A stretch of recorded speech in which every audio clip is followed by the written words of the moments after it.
नमस्कार दोस्तों, welcome back to Jagmohan classes.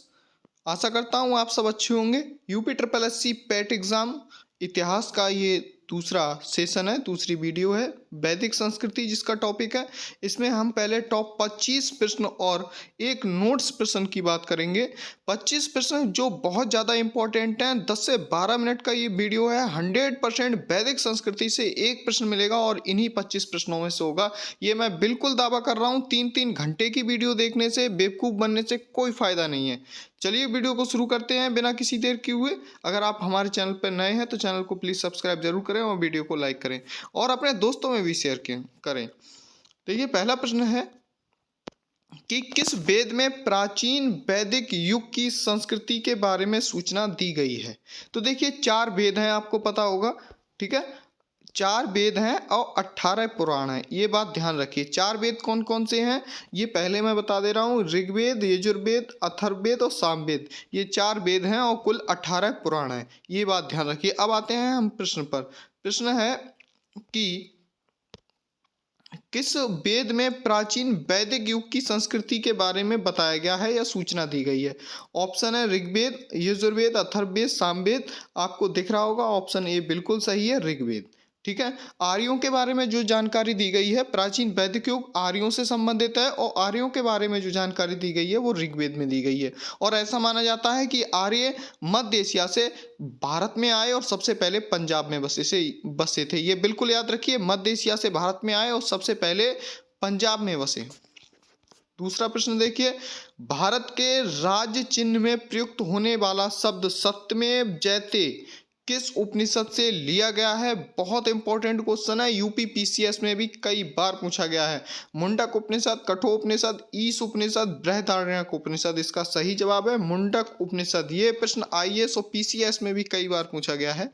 Next प्रश्न देखते हैं, वैदिक गणित का महत्वपूर्ण अंग है शतपथ ब्राह्मण, अथर्ववेद, शुल्ब सूत्र, छंदोग्य उपनिषद। तो इसका सही आंसर है शुल्ब सूत्र, ठीक है। शुल्ब सूत्र ज्यामिति से संबंधित है, याद रखिए, ज्योमेट्री, ज्यामिति से संबंधित है।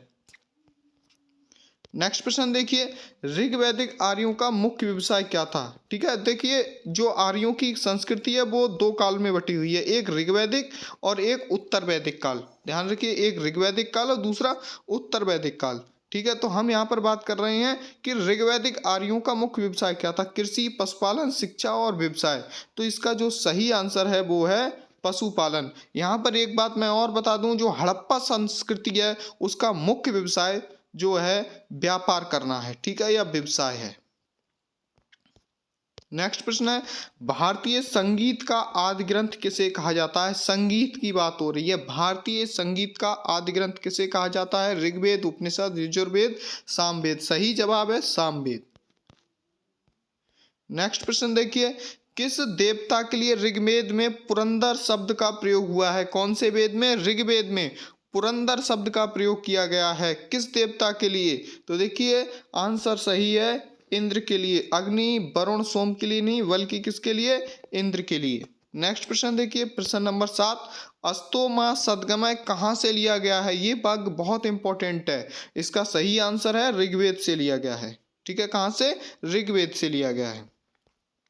प्रश्न नंबर 8 देखिए, गायत्री मंत्र किस पुस्तक में मिलता है। इसका भी आंसर है ऋग्वेद। देखिए, फिर से मैं एक बार बता दूं, 2 प्रश्न, एक तो अस्तोमा सदगमय और दूसरा जो है गायत्री मंत्र, ये ऋग्वेद में मिलते हैं दोनों। गायत्री मंत्र ऋग्वेद की तीसरे मंडल में है, ठीक है। प्रश्न नंबर 9 देखिए, योग दर्शन के प्रतिपादक हैं। तो योग दर्शन के प्रतिपादक जो हैं वो आपके पतंजलि हैं। कौन है, पतंजलि। प्रश्न नंबर 10 देखिए, प्राचीन भारत में निष्क से जाने जाते थे स्वर्ण आभूषण, गाय, तांबे के सिक्के, चांदी के सिक्के। तो इसका जो सही आंसर है वो स्वर्ण आभूषण। बाद में चल के निष्क और शतमान ये मुद्राओं के नाम भी हो गए थे, ठीक है, लेकिन ये थोड़ा सा आगे बढ़ेंगे तब। नेक्स्ट प्रश्न देखिए, न्याय दर्शन के प्रतिपादक हैं गौतम, कपिल, जैमिनी, चारवाक। तो सही आंसर है गौतम ऋषि। प्रश्न नंबर 12 है, आध्यात्मिक ज्ञान के विषय नचिकेता और यम का संबंध किस उपनिषद में प्राप्त होता है? यज्ञकेता और यम का जो संवाद है वो किस उपनिषद में प्राप्त होता है? ऑप्शन है बृहदारण्यक उपनिषद, छंदोग्य उपनिषद, कठोर उपनिषद, केनो उपनिषद। तो इसका जो सही ऑप्शन है वो है आपके लिए कठोर उपनिषद। नेक्स्ट प्रश्न है 13 नंबर कि कपिल मुनि द्वारा प्रतिपादित दार्शनिक प्रणाली है, या कपिल मुनि द्वारा किस दर्शन को प्रतिपादित किया गया है? पूर्व मीमांसा, सांख्य दर्शन, न्याय दर्शन, उत्तर मीमांसा।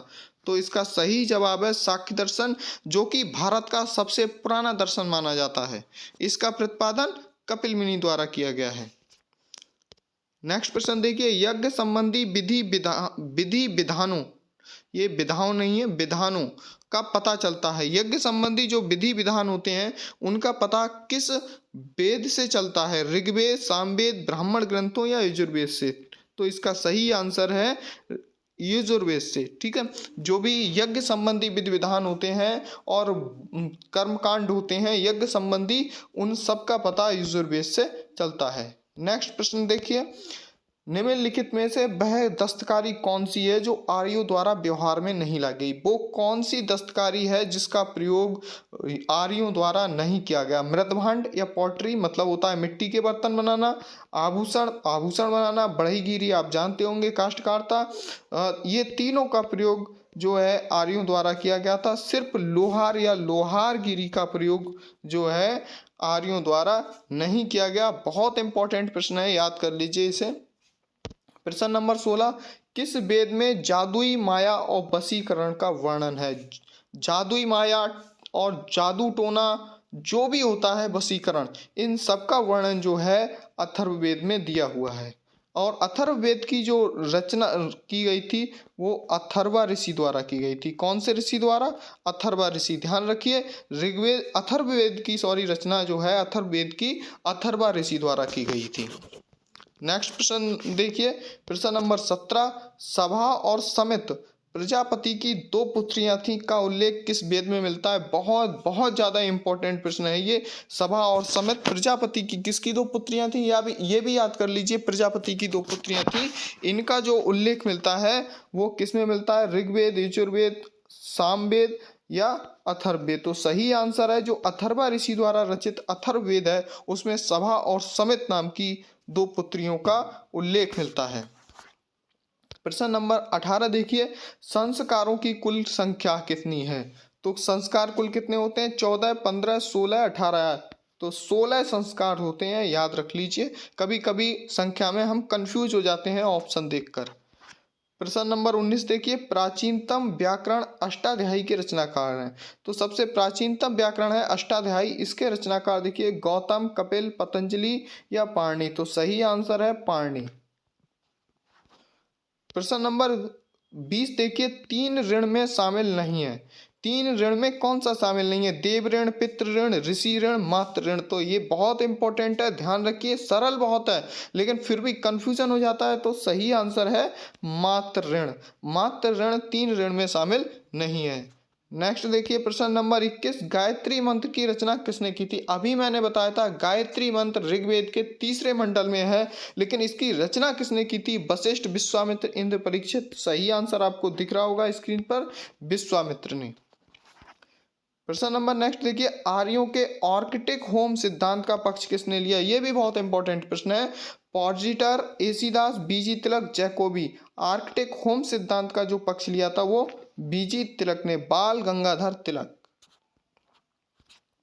प्रश्न नंबर 23 देखिए, पूर्व वैदिक आर्यों का धर्म मुख्यतः था। पूर्व वैदिक आर्यों का जो धर्म था या वो किसकी पूजा करते थे? तो भक्ति गलत है, मूर्ति पूजा यज्ञ गलत है, तो प्रकृति पूजा और यज्ञ, क्योंकि उस समय मूर्तियों का चलन नहीं था इसलिए मूर्तियां गलत हैं, यज्ञ सही था। तो इसलिए ये पूरा ऑप्शन गलत हो जाता। वो प्रकृति की पूजा करते थे और यज्ञ करते थे। अभी बताया था यज्ञों के बारे में जो जानकारी मिलती है यजुर्वेद से मिलती है, इसलिए प्रकृति पूजा और यज्ञ करते थे। प्रकृति पूजा की जो जानकारी मिलती है वो ऋग्वेद से मिलती है और भक्ति का कोई ऑप्शन नहीं है। तो चलते हैं नेक्स्ट प्रश्न पर।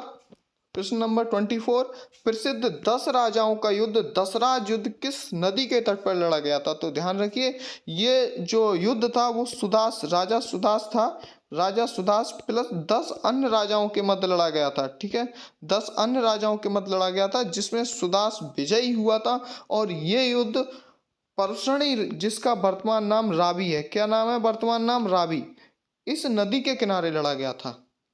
तो ध्यान रख लीजिएगा इसका कि जो 10वां युद्ध है वो सुदास और राजा सुदास और अन्य 10 राजाओं के मध्य लड़ा गया, जिसमें सुदास विजयी हुआ था। और ये युद्ध परसणी, या जिसे वर्तमान में रावी के नाम से जाना जाता है, नदी के किनारे लड़ा गया था।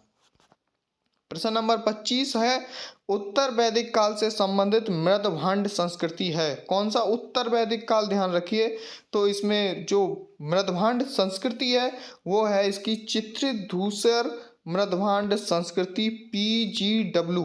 और जबकि ऋग्वैदिक पूछे तो आपको ध्यान रखना है कि गेरुवर्णी OCP संस्कृति ध्यान रखना। OCP ध्यान रखिए, अगर ऋग्वैदिक पूछा जाता है तो OCP और उत्तर वैदिक पूछा जाता है तो PGW। आखिरी हमारा नोट्स है जो बहुत इंपॉर्टेंट है सभी के लिए, कि वैदिक नदियां और उनके आधुनिक नाम। तो देखिए परसणी, जिसका नाम अभी हमने बताया था कि रावी है। नेक्स्ट है देखिए सदानीरा, जिसका नाम गंडक है। शतुद्र का नाम अब सतलज हो गया है। कुबा का नाम काबुल हो गया है। बितस्ता का नाम झेलम हो गया है। अस्कनी का नाम चिनाब हो गया है। बिपाशा का ब्यास हो गया है। तो ये बिल्कुल रट लीजिए, इसका स्क्रीनशॉट ले लीजिए। इसमें से एक प्रश्न आएगा। 25 प्रश्न है, 3-3 घंटे की वीडियो, बड़ी बड़ी लाइव, ये सब वो कुछ देखने से फायदा नहीं है। बिल्कुल टू द पॉइंट पढ़ने के लिए हमारे चैनल को सब्सक्राइब जरूर कर लीजिए और वीडियो को लाइक जरूर करें। आशा करते हैं आपको वीडियो अच्छा लगा होगा। मिलते हैं बहुत जल्दी से नेक्स्ट वीडियो में, तब तक के लिए जय हिंद, वंदे मातरम।